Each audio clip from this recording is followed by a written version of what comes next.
Praise the Lord everyone.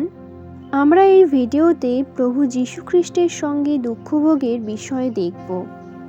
In His name I find, in His name I find, in His name I find the peace I seek. প্রভু যীশু বলেছেন, তিনি যেমন পৃথিবীতে কষ্ট সহ্য করেছেন, আমাদেরও তার নামের জন্য কষ্ট ভোগ করতে হবে। জগৎ যেমন যীশুকে ঘৃণা করেছে, আমাদেরও করবে।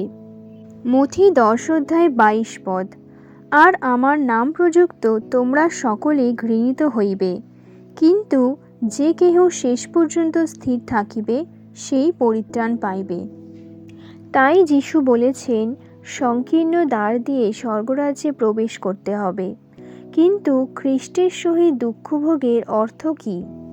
যখন আমরা কোনো কষ্ট, দুঃখ, তাড়না বা সমস্যার মধ্য দিয়ে যাই, তার মাধ্যমে আমরা প্রভু যীশু খ্রিস্টের দুঃখের সহভাগী হই। যীশু খ্রিস্টের দুঃখভোগের সহভাগিতার ফলে আমরা তার মৃত্যুর সমরূপ হই। ফিলিপিয় 3:10।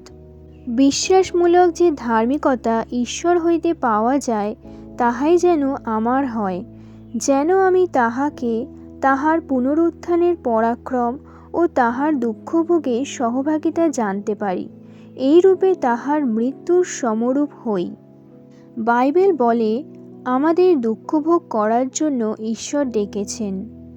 প্রথম পিতর 2:19-21। কেননা কেহ যদি ঈশ্বরের উদ্দেশ্যে সংবেদ প্রযুক্ত অন্যায় ভোগ করিয়া দুঃখ সহ্য করে, তবে তাহাই সাধুবাদের বিষয়। বস্তুত পাপ করিয়া চপেটাঘাত প্রাপ্ত হইলে যদি তোমরা সহ্য করো, তবে তাহাতে সুখ্যাতি কী? কিন্তু সদাচরণ করিয়া দুঃখভোগ করিলে যদি সহ্য করো, তবে তাহাই তো ঈশ্বরের কাছে সাধুবাদের বিষয়। কারণ তোমরা ইহারই নিমিত্ত আহত হইয়াছ, কেননা খ্রিস্ট তোমাদের নিমিত্ত দুঃখ ভোগ করিলেন, এই বিষয় তোমাদের জন্য এক আদর্শ রাখিয়া গিয়াছেন, যেন তোমরা তাহার পদচিহ্নের অনুগমন করো। পৌল বলেছেন 2 করন্থীয় 4:8-11 আমরা সর্বপ্রকারে ক্লিষ্ট হইতেছি, কিন্তু সংকটাপন্ন হই না, হতবুদ্ধি হইতেছি, কিন্তু নিরাশ হই না, তাড়িত হইতেছি, কিন্তু পরিত্যক্ত হই না, অর্ধক্ষিপ্ত হইতেছি, কিন্তু বিনষ্ট হই না। আমরা সর্বদা এই দেহে যিশুর মৃত্যু বহন করিয়া বেড়াইতেছি, যেন যিশুর জীবনও আমাদের দেহে প্রকাশ পায়। কেননা আমরা জীবিত হইয়াও যিশুর জন্য সর্বদাই মৃত্যুমুখে সমর্পিত হইতেছি, যেন আমাদের মর্ত্য মাংসে যিশুর জীবনও প্রকাশ পায়।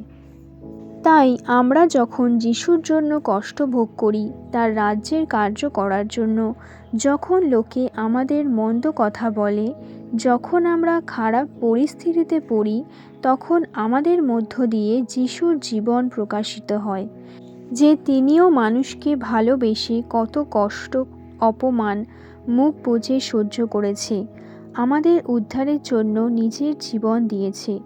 সেই বলিদান, সেই স্যাক্রিফাইস আমাদের মধ্যেও থাকতে হবে। যিশু বলেছেন নিজের প্রাণকে অপ্রিয় জ্ঞান করতে এবং নিজের ক্রুশ বহন করে তার পশ্চাতে চলতে।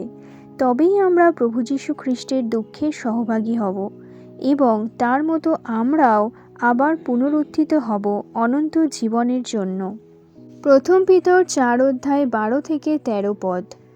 প্রিয়েরা, তোমাদের পরীক্ষার্থে যে আগুন তোমাদের মধ্যে জ্বলিতেছে, ইহা বিজাতীয় ঘটনা বলিয়া আশ্চর্য জ্ঞান করিও না, বরং যে পরিমাণে খ্রিস্টের দুঃখভোগের সহভাগী হইতেছ, সেই পরিমাণে আনন্দ করো, যেন তাহার প্রতাপের প্রকাশকালে উল্লাস সহকারে আনন্দ করিতে পারো।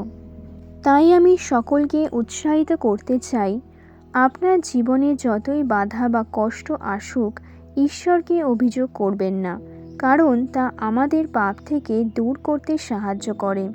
বাক্য বলছে প্রথম পিতর 4:1-2।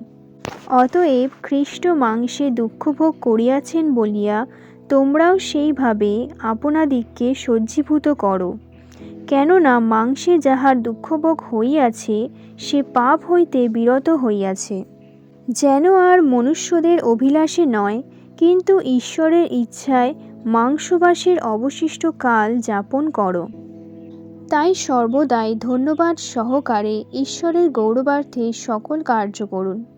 1 পিতর 4:14 তোমরা যদি খ্রিস্টের নাম প্রযুক্ত তিরস্কৃত হও তবে তোমরা ধন্য, কেননা প্রতাপের আত্মা এমনকি ঈশ্বরের আত্মা তোমাদের উপরে অবস্থিতি করিতেছেন। হালেলুইয়া। আশা করছি এই ভিডিও থেকে আপনি অনেক আশীর্বাদ পেয়েছেন। জয় যিশু। God bless you all.